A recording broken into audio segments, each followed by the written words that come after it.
everyone, and welcome to another episode of the Goodman Podcast. Welcome, Raj.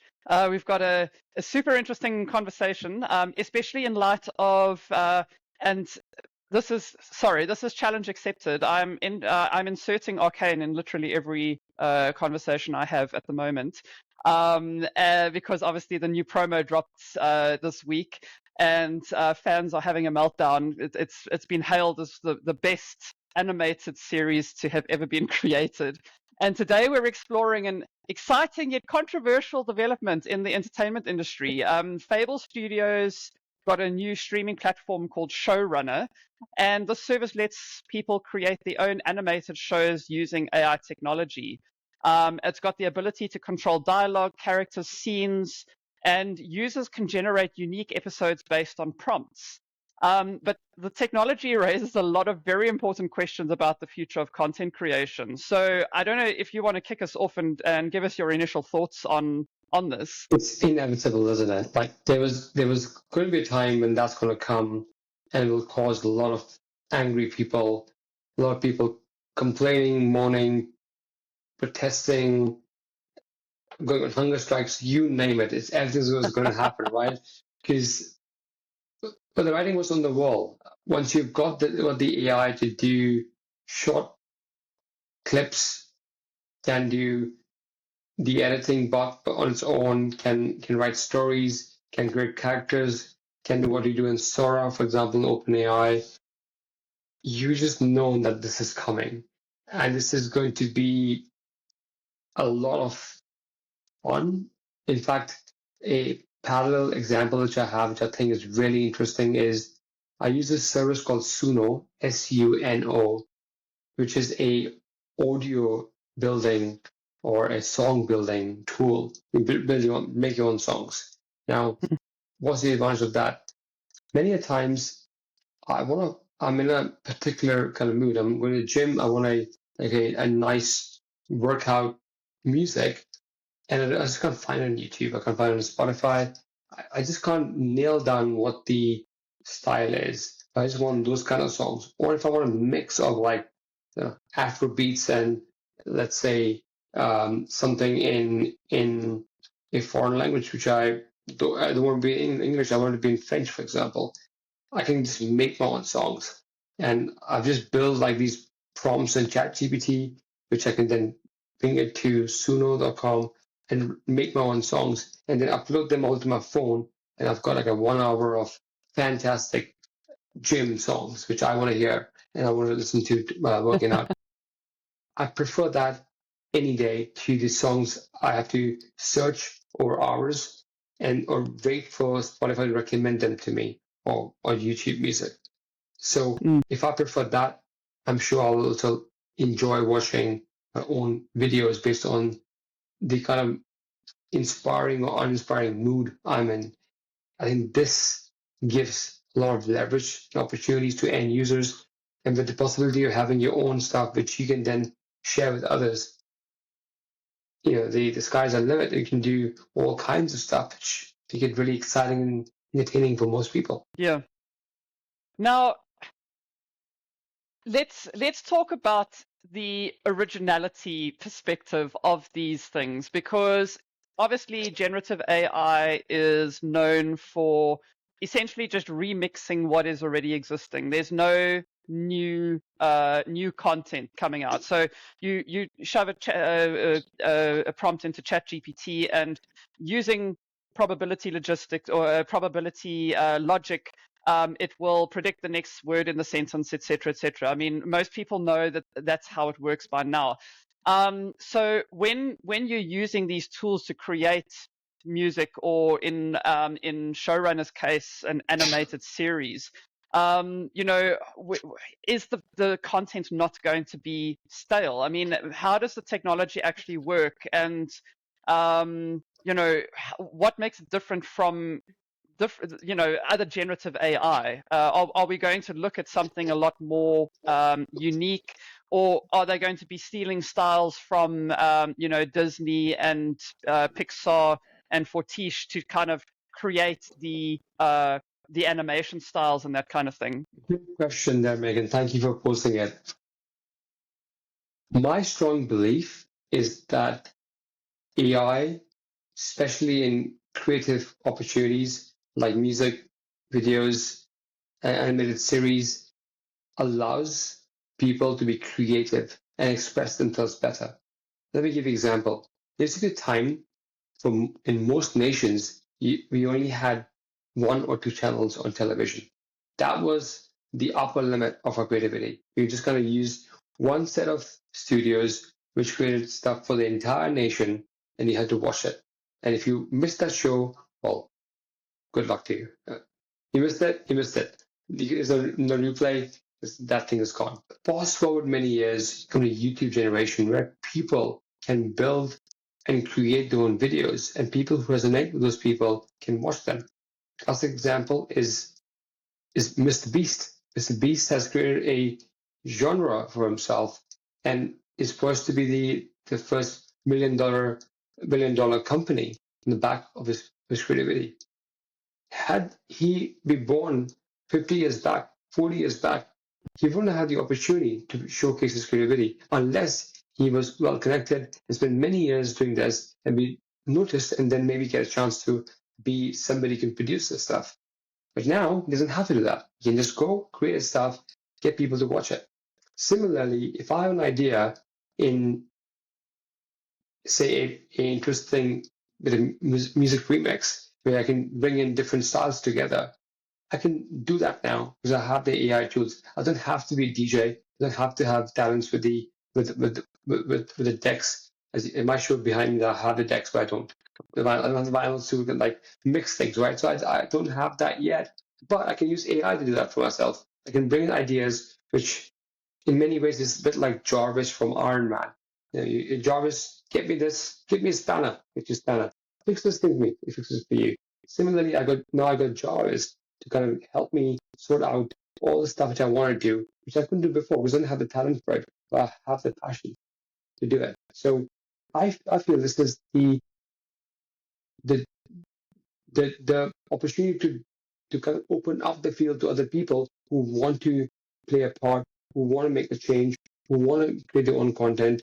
I think it's going to get better and better because now all of us can. I think that's the future for us in the industry. Yeah.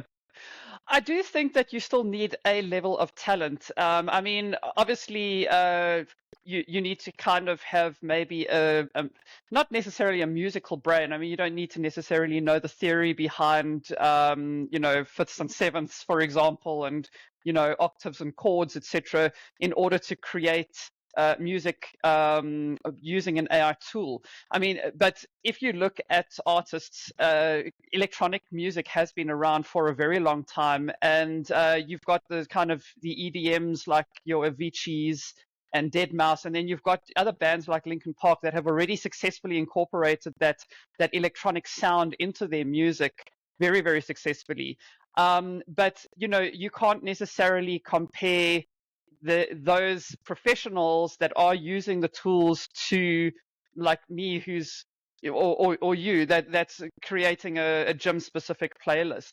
So there is still going to be a level of talent required in order to apply these tools in a very professional context. So I don't know, it is going to have an impact on various creative industries, but maybe not as much as people are anticipating. I mean, I don't see it like the bottom dropping out of the creative industry, for example. I agree.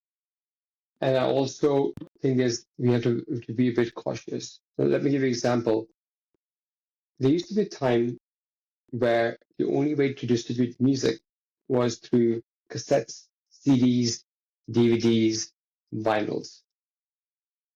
In comes Napster, which was obviously a pirated source of music, that led to the launch of Spotify eventually.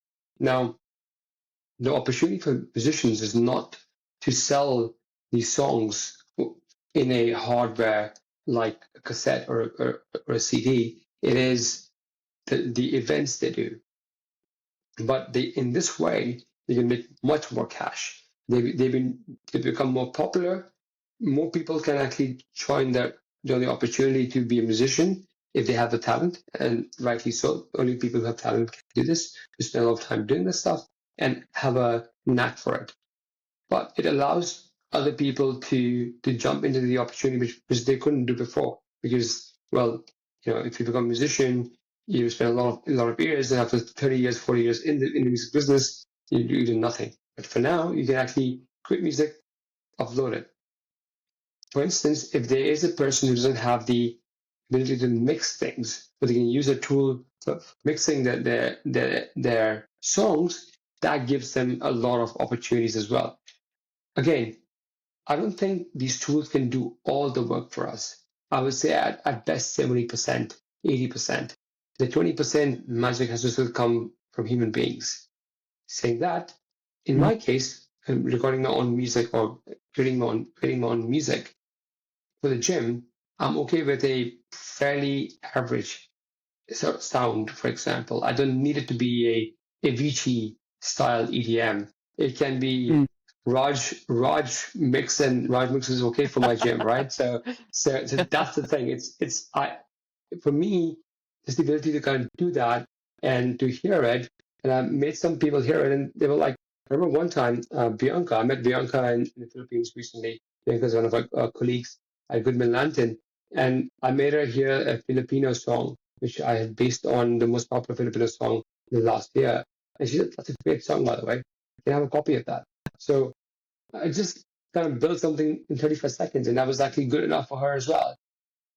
This is scary. This is uncharted territory, but we have to be open to we have to be comfortable to be uncomfortable, because there's going to be changes. We have to adopt the changes, and then build new business models to make the next generation of music, content, movies, animated series, you name it. Yeah. Now, I have two kind of follow-up questions, and if we bring the conversation back to Showrunner, they're aiming to be the Netflix of AI. So my first question is, obviously you're now going to be able to create your own episodes. So are we looking at the death of storytelling? Because, half of the fun really is not knowing what's going to happen in the show that you're watching, unless it's leaked online, then you kind of know. But, if the production company has done really a good job, they manage to keep everything under wraps, and people watch because there's that kind of air of anticipation. So if you're creating your own show, you're really driving your own narrative. And while that is like, you want your favorite character, like in Game of Thrones, for example, you don't want your favorite character to die, even though they did in real life, in the show, So are we looking at the death of storytelling, where people just tell themselves these like puffy pieces to enjoy the characters? And then the second question is, if you're able to, if I'm understanding how Showrunner is going to work, you're going to be able to generate new episodes of your favorite shows on demand. What does this mean from a copywriting perspective? AI is notorious for kind of breaching copyright and that kind of thing. Initially when it was launched, they were using data training sets on stuff that was copyrighted and not giving credit to the authors, etc. So, yeah, those are the two questions that I have. Is this the death of storytelling if you're telling your own stories? And what does it mean from a legal perspective in terms of the data that is being used to generate these shows? Yeah, absolutely awesome questions. And I think for me, the answer is storytelling, directing something which is fantastic, requires talent, a lot of experience. It's not going to be that we can just launch a new movie. It's going to be awesome. It will have a lot of challenges. It will still need real people to be able to edit them, to create the masterpiece we're looking for. One thing for sure is that the ability to create really awesome production would be much easier, and there'd be no room for bad production. People will not be okay with bad production because they'll have all the tools they require. So the quality of movies are going to get far better. Most people don't understand the time it takes, the effort it takes to create a masterpiece. It takes a lot of effort. And yes, 70% potentially can be done using these tools. The last 30% is the hardest, and it takes a lot of talent. It takes a lot of inputs. It takes a lot of years of grind and pain and agony to get there. So I feel that production, which is done with real human beings, will always beat the one with the AI. Yes, sometimes AI can get lucky and create something awesome from the bat, but most likely it will require human intervention. That's one. Number two, yes, people can create their own versions of games. That's also one thing which is part of that as well, and movies.